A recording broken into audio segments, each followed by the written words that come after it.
Қадірлі Рим папасы, құрметті кездесуге қатысушылар, бүгін шын мәнінде еліміз үшін тарихи күн. Рим папасы Франциск Қазақстанға алғаш рет апостолдық сапармен келді. Осы ретте менің шақыруымды қабыл алғаны үшін мәртебелі мейманымызға тағы да шынайы ризашылығымды білдіремін. Биыл Қазақстан мен Ватикан арасында дипломатиялық қатынас орнатты. Laudetur Jesus Christus, praised be Jesus Christ. Welcome to this live-stream broadcast of Pope Francis' meeting with authorities, civil society and members of the diplomatic corps in Nur-Sultan, Kazakhstan, this Tuesday, September 13th. My name is Francesca Merlo, and I'll be providing the English commentary for this afternoon's event.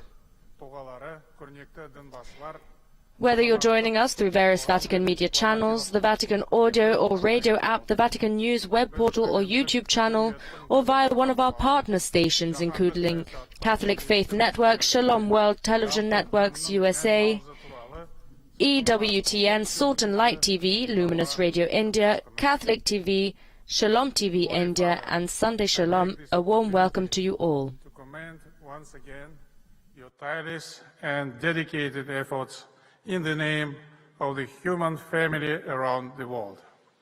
You have arrived in Kazakhstan at a critical juncture in human history. The family of nations is balancing on the edge of an abyss as geopolitical tensions escalate, global economy suffers, and mushrooming religious and ethnic intolerance becomes the new normal. I believe it's high time for moderates from different cultures and religions to pool their wisdom and energy to unite people behind the ideas of peace, social harmony, and mutual support. Your Holiness, ladies and gentlemen, over the 30 years of independence, Kazakhstan has put in place its own model of inter-ethnic and inter-religious accord based on the unity in diversity principle. Today, Kazakhstan is a proud home to the largest Catholic community in Central Asia. Christians, along with other believers, contribute strongly to building a just Kazakhstan, where coexistence, tolerance, and mutual acceptance flourish. As part of our efforts to contribute to the cause of harmony and dialogue around the globe, Kazakhstan convenes the Congress of Leaders of World and Traditional Religions. Since its inception in 2003, the forum has served as a good example of how people come together as one despite their differences. I strongly believe that only dialogue, human fraternity, and respect will make coexistence and tolerance possible. In this vein, I highly appreciate the exceptional engagement and invaluable support that the Holy See extends to the Congress work. Your Holiness, I am convinced that your personal participation in tomorrow's gathering will ensure its resounding success and instill a true joy and happiness in the hearts of all devout Catholics in Kazakhstan and beyond. Holy Father, taking this favorable opportunity, I once again welcome you to Kazakhstan with deep respect and gratitude. And now it's my privilege to give you the floor.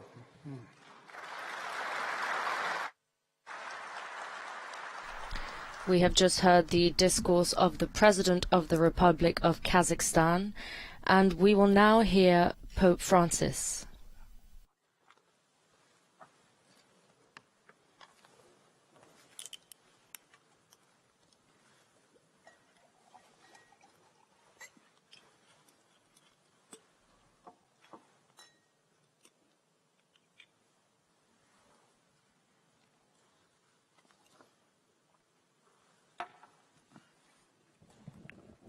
You can see the cardinals in the front row, and now Pope Francis.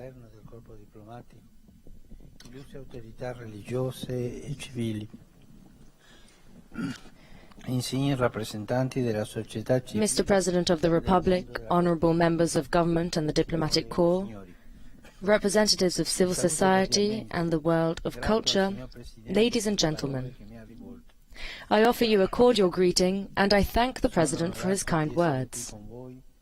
I am honored to be here with you in this land as vast as it is ancient. I have come here as a pilgrim of peace, seeking dialogue and unity.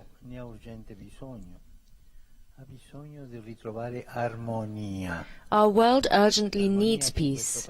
It needs to recover harmony.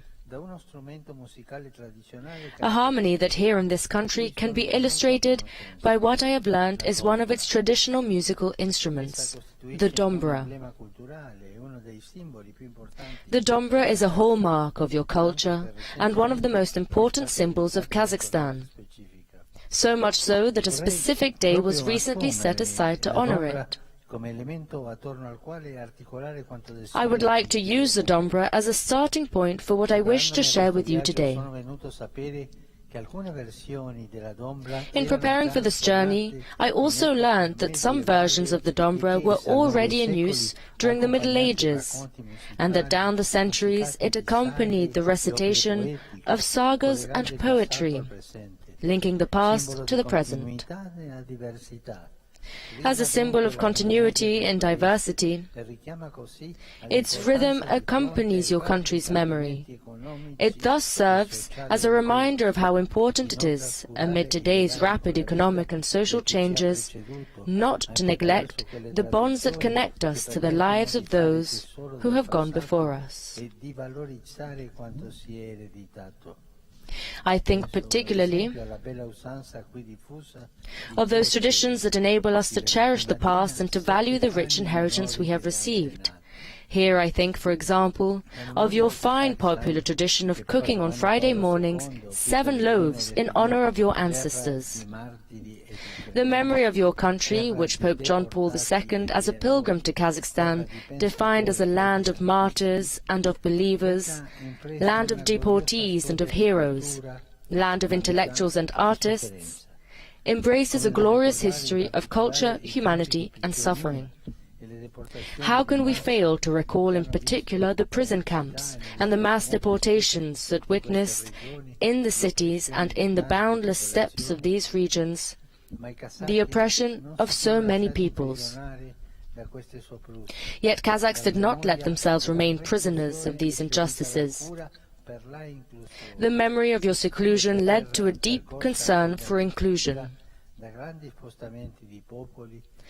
In this land, traversed from ancient times by great displacements of peoples, may the memory of the sufferings and trials you endured be an indispensable part of your journey towards the future, inspiring you to give absolute priority to human dignity, the dignity of every man and woman, and of every ethnic, social and religious group. Going back to the dombra, it is played by plucking its 2 strings.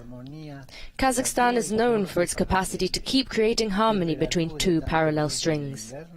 Temperatures that are as frigid in winter as they are torrid in summer, and between tradition and progress, as symbolized by the encounter between historic cities and modern cities, like this capital.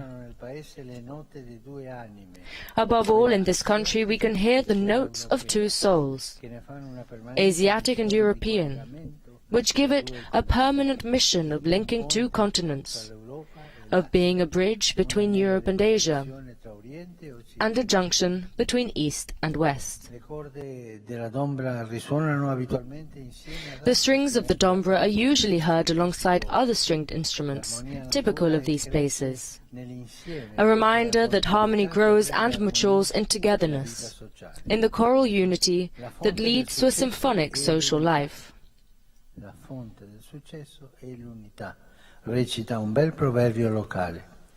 A fine local proverb states that unity is the source of success.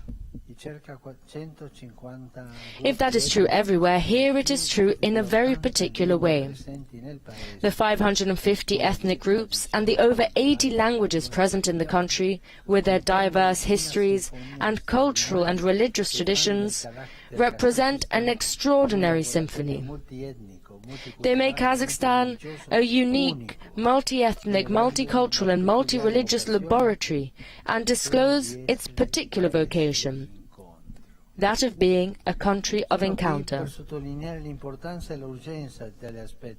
I have come here to emphasize the importance and the urgency of this aspect of encounter, to which the religions are called especially to contribute. I will have the honor of taking part in the 7th Congress of Leaders of World and Traditional Religions.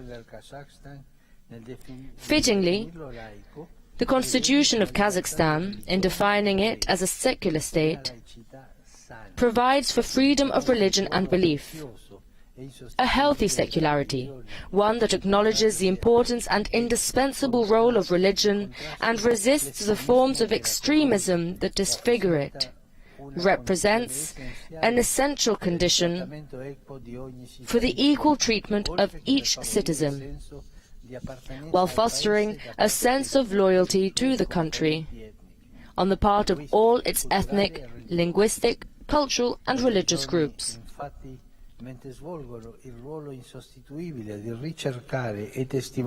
Religions, while carrying out their irreplaceable role of seeking and witnessing to the absolute, require freedom of self-expression. Religious freedom represents the best channel for civil coexistence.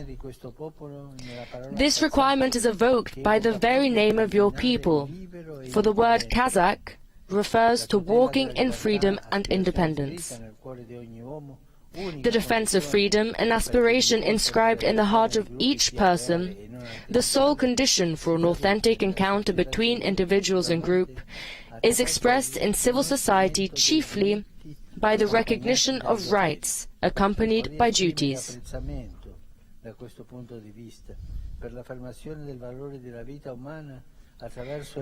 In this regard, I wish to express appreciation for the affirmation of the value of human life embodied by the abolition of the death penalty in the name of each human being's right to hope.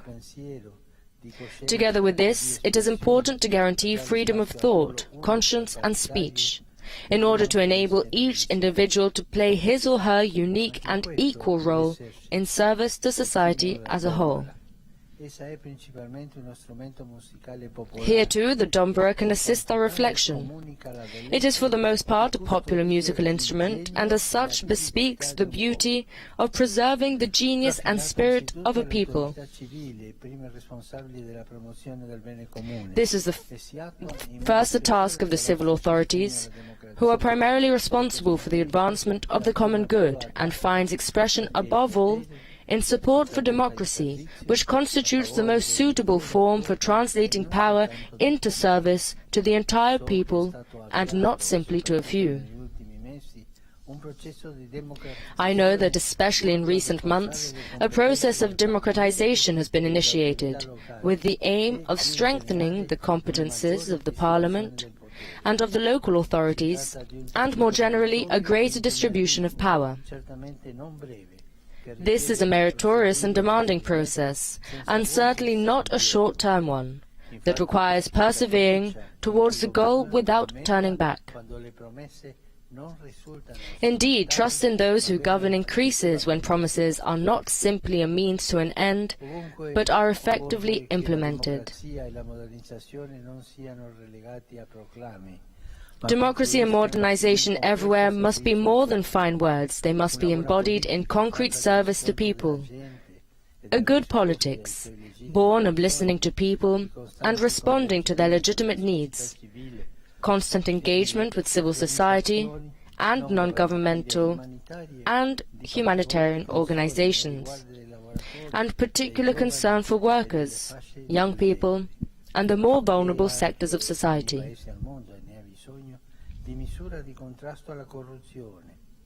Every country in the world likewise needs measures to combat corruption.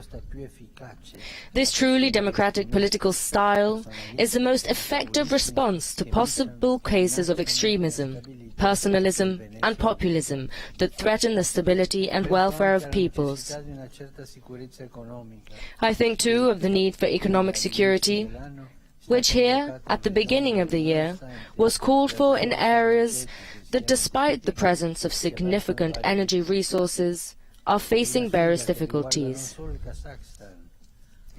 This is a challenge that concerns Kazakhstan, but also the world as a whole, in which integral development is held hostage by widespread injustice, whereby resources are unequally distributed. It is the task of the state, but also of the private sector, to treat all groups in society with justice, with equality of rights and duties, and to promote economic development not on the basis of the profits of a few, but of the dignity of each worker.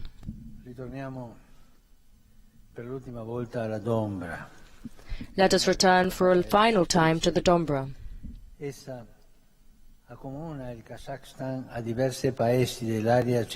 It unites Kazakhstan to its neighbors in surrounding countries and helps to spread its culture throughout the world. I express my hope that the name of this great country may continue to be a synonym of harmony and peace. Kazakhstan represents a significant geopolitical crossroad, and so it has a fundamental role to play in lessening cases of conflict.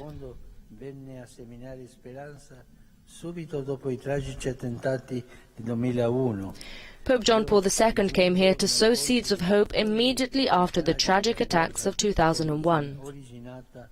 I am visiting you in the course of the senseless and tragic war that broke out with the invasion of Ukraine, even as other conflicts and threats of conflict continue to imperil our times. I have come to echo the plea of all those who cry out for peace, which is the essential path to development for our globalized world. È dunque sempre più pressante la necessità di allargare l'impegno diplomatico a favore del... The need to expand the efforts of diplomacy to promote dialogue and encounter thus becomes all the more pressing, since nowadays the problem of one is the problem of all. And those who hold greater power in the world have greater responsibility with regard to others, especially those countries most prone to unrest and conflict.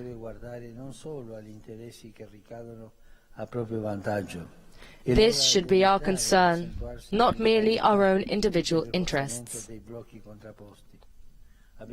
Now is the time to stop intensifying rivalries and reinforcing opposing blocs.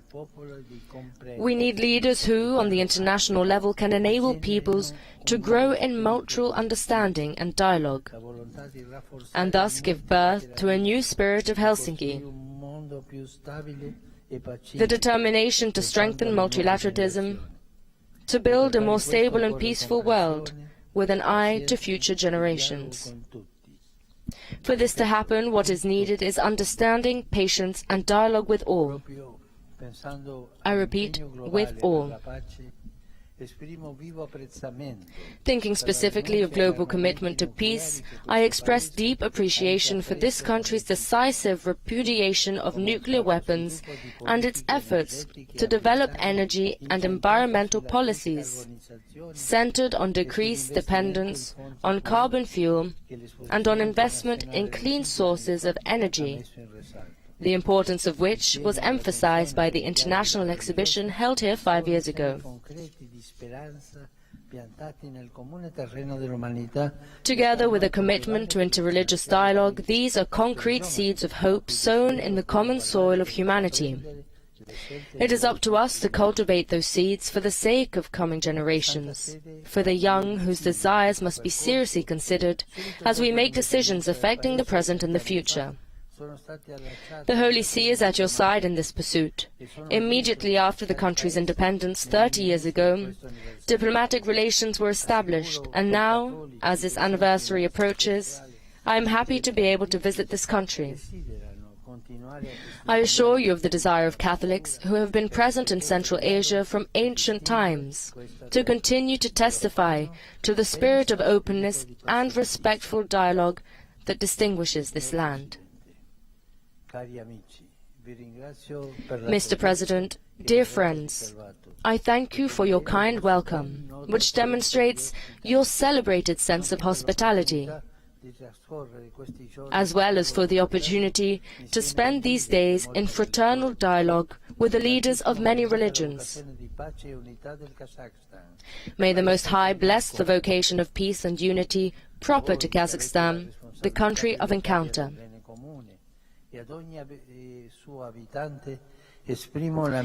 To you who have primary responsibility for the common good, and to all the people of the nation, I express my joy at being here and my readiness to accompany with prayer and closeness every effort being made to ensure the prosperous and harmonious future of this great country. Rahmet, thank you. God bless Kazakhstan.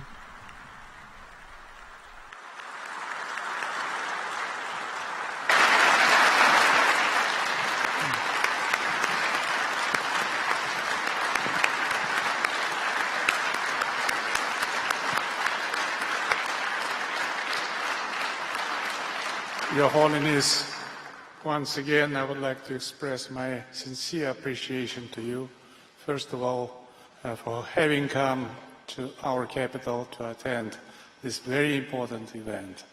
It's an event of huge importance. And secondly, I would like to express my gratitude to you for kind words of respect to Kazakhstan as well as to our culture. And thirdly, of course, I would like to express my appreciation for your enlightening speech tonight. I think that it will be a very important event in the memory of my people. And also, I would like just to wish, may your prayers light our path to a brighter future of the humankind, free of conflicts and wars, and filled with mutual prosperity, mutual confidence, and mutual love. Thank you very much.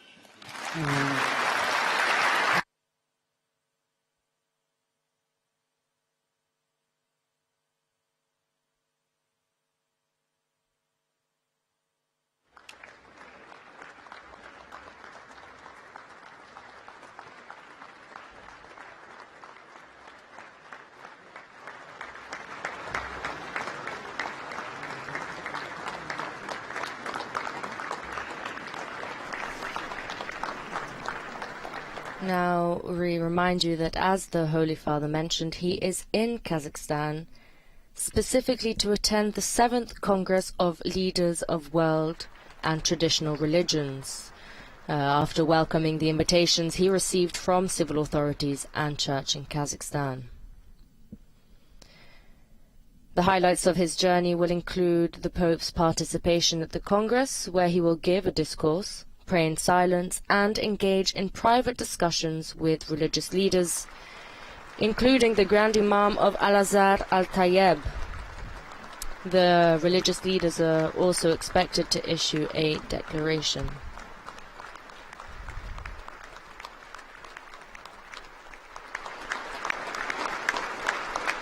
We see different religious leaders in the front rows.